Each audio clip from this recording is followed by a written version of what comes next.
mga kamisis, welcome back to my channel. So for today's vlog guys ay pupunta kami sa magme-makeup sa akin dahil ngayon ay ang aking maternity shoot. So kasama natin si Mr. So experiencing ko siya kasi 'di ba nung Andric din naman uso yung mga maternity shoot.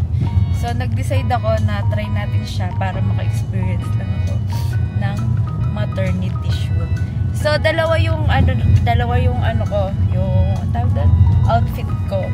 Yung isa, yung may mga flowers, ayan yung white kung nakikita niyo yung sa likod. Yan yung isusuot ko din. And then yung pangalawa, yung denim lang ang atake. Mapakita ko sa inyo dyan yung sample na picture kung saan ko siya nakita. So pinag-isipan ko yun na lang yung naisip ko kasi hindi ko alam kung ano pa yung ibang maganda. So ngayon samahan nyo ako guys kung anong mangyayari ngayon sa maternity shoot natin. Syempre kasama natin si Mr. Dati madami kang kamot no? Kay Andric. Sobrang dami, tas ang lalalim. Tapos ang itim talaga, as in sobrang itim. Tapos ngayon wala masyado. Yung mga kamot ko ngayon, yun pa din yung kamot ko dati kay Andric. So hindi pa siya nawawala. Hindi naman ata basta agad nawawala yung kamot. Kasi ibang klase talaga yung kamot ko kay Andric dati guys. Sobrang lubog. Kasi ang haba ng kuko ko dati. Tawad kasi ako mag-nail cutter. So pag nag-nail cutter ako, ang tawag dito, gusto ko dun sa palinisan ng kuko. Eh diba bawal magpalinis ng kuko, ganyan. So mahaba yung kuko ko. So kinamot ko siya. Ganun, sarap. Tapos yun, ang lalim. Ngayon, wala masyado kasi nag-oil ako. Ngayon ko lang siya discover. Dati, nung sinabi sa akin ng OB ko na mag-oil ako, may kamot na ako. So, hindi ko na siya na-prevent. So, ngayon, na-prevent ko siya kaya wala akong masyadong kamot. Kung makikita niyo yung kamot ko, dati pa yun. Kay Andric pa yung mga kamot na yun. So, yan guys, samahan niyo ako ha. Kung ano mangyari ngayon sa ating maternity shoot. At ayan, naulan pa guys. Ayan, kita nyo. Ayan. Naulan pa ngayon na kung may maternity shoot tayo. So, tara. Let's go. Ayan na guys. Ito na ang aking makeup. Ayan. So, ngayon, pupunta naman kami sa pagpipidyoran ko. Siyempre, walang iba kundi ang photographs.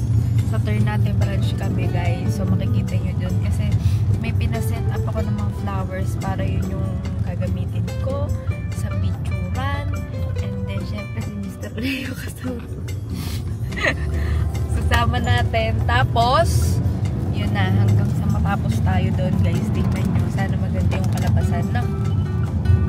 Na. So, yun, guys. Let's go. Nag-makeup nga pala sa akin ay si Trisha, guys. Yung si Trisha, guys, siya din yung nag-hander kay Andric at nag-makeup kay Andric nung nag-pageant siya na naging title siya. Kaya siya na lang din yung kinuha kong mag-makeup for me. Dahil talaga namang nagbe-makeup din talaga siya ng mga girl kung wedding, kahit anong makeup, guys, pwede siya. So, yun. Kaya din na lang din tayo nagpa-makeup sa kanya. Thank you so much! So guys, ito yung first outfit natin.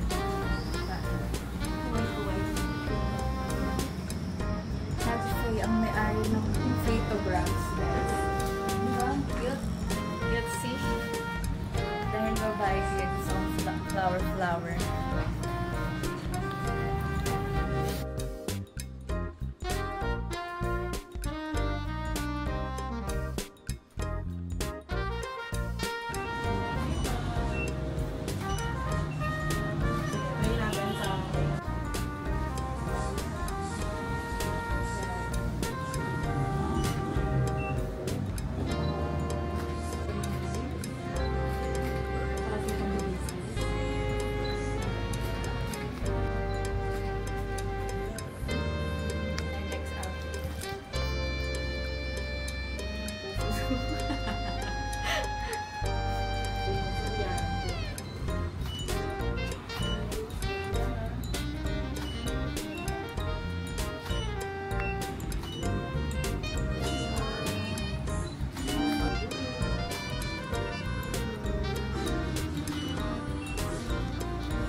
Yan.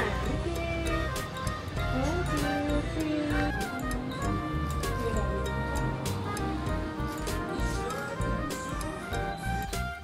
Hey, what's up mga kamisi? So for today's video guys, ay dito magpapak tayo ng mga kailangan natin sa hospital or kung sa lying in ako mga anak guys. So magpapak tayo ng mga kailangan ni baby, kailangan ko and all. So samahan nyo ako guys. So guys, ito nga pala yung bag na binili ko para sa kanya. Ito yung gamit na all.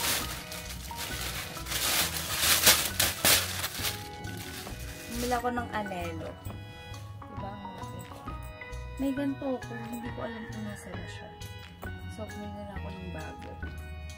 Kasi, super, madali lang siyang bit-bitin and maluwag yung lagay.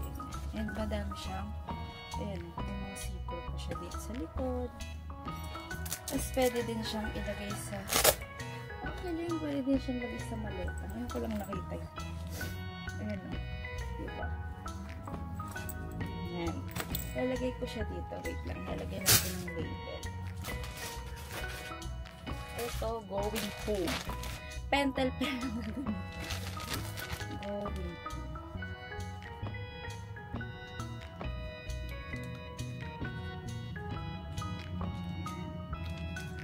Going home. Ito ay receiving.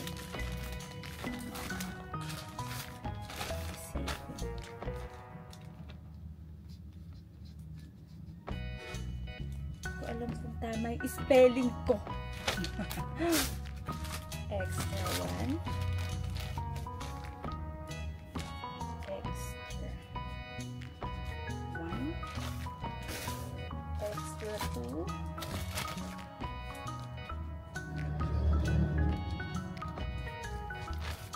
And then that.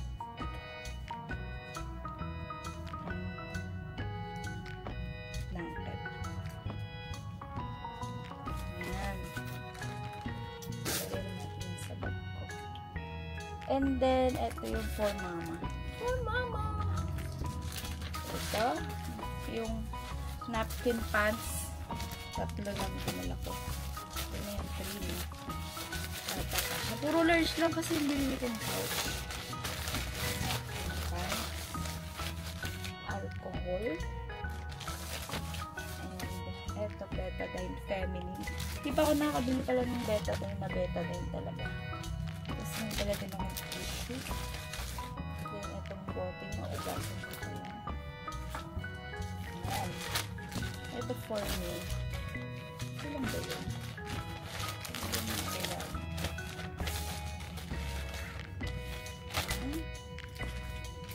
Then ito ay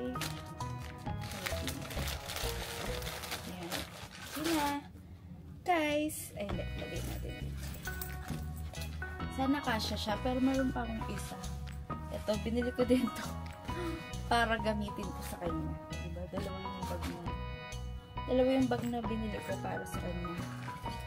Pero kasi, yung ganun kasi nakakangalay. So, pag si Mr. magbibit-bit, ito yung bibit-bit. Diba? Ang galing ko. Ang galing. Hindi na natin sa loob. Sana kasya siya.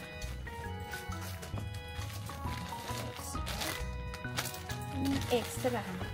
Pero nung kami kasi kay Andrick dati guys, halimbawa naman ako ngayon, gabi kasi ako naman kay Andrick, kinabukasan uwi na kami, kaya hindi ko alam kung gagamit niya ito lahat.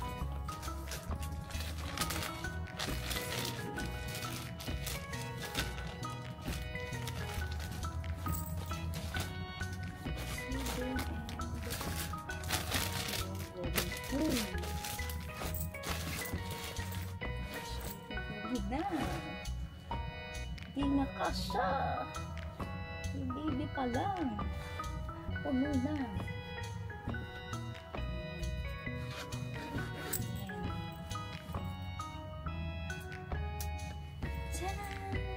Kahapon ko pa ito napak. Ay, yung iba, yung mga gamit ni baby, eto. Hindi na ako bumili ng mga, anong tawag dito, yung mga sticker na nilalagay dito. Kung napapansin nyo, may mga nilalagay dito na sticker, hindi na ako bumili na. So, pepental pa lang ko siya. So, laman nito is towel ni baby at saka yung kanyang nagdala ko ng isang kumot niya. And then, ito ay extra. Ito yung mga extra niya. Extrang bib. Pakita ko sa'yo. Na-plancha na kasi ito eh. Extrang bimpo. Mittens. Tsaka yung bango guys nung yung sabon. Tsaka yung ganun sa ulo. Tapos yan, lampin and damit. Yan. So, okay na yan. Ito extra lang to. Extra niya lang to. Ever. Yan. Tapos lalagyan ko to na ang lalagay natin? Pampers. Ayan. Ito siya. Pampers. And next, eto naman, mga naglagay na ako kasi sa ziplock hapon ito. Tapos eto, extra niya din. So, dalawa yung dinala kong extra. Ganun lang din to. Ano to? Yung sa big case, sa ulo, damit, sa kamay, bimpo, and then lampet. Ayan yung mga extra na lang yan. If ever. Diba? Para tayo. So, dalawa yung dinala kong extra niya. And then, eto yung receiving niya. Ito yung gagamitin niya. Canvas. Nasa dyan ko. Puro white lang pinagamit ko sa kanya. Eto. Lampen. Damit. Ayan, damit yan. Planchado na kasi guys kaya. Eto sa kamay. Sa paa. Ayan. And then, bimpo. Ayan. Big kiss. Kiss, yung niya, dito, pajama, ulo, and then yung receiving niya. Ayan siya. So, dito. Ang di ko lang nalagay, kagahapon yung pampers na. Hindi ko nang makalimutan, wala siyang pampers. Busat. Wala siya nakasipot. Natin siya na pampers. Ayan.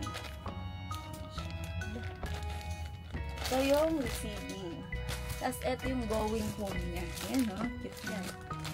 Yung going home. Tapos, yun sa house. Ayan. Ito yun. Tapos, sa kanya. Ayan.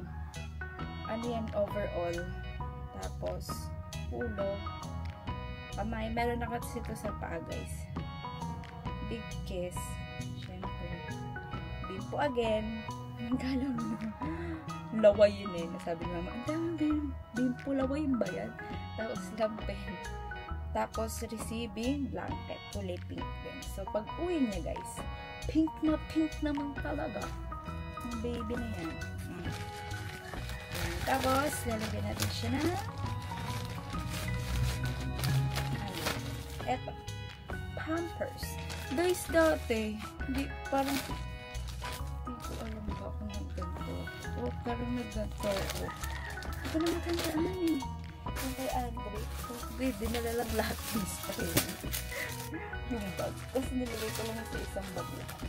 So, yun lahat yung dadalhin natin for baby na parang lalaki. Hindi ko pa maaayos. Huwag na natin. Basta ano lang naman dahil damit. Damit lang. Tsaka yung menstruational chuchu, parang pampers. Tsaka eto. Ay!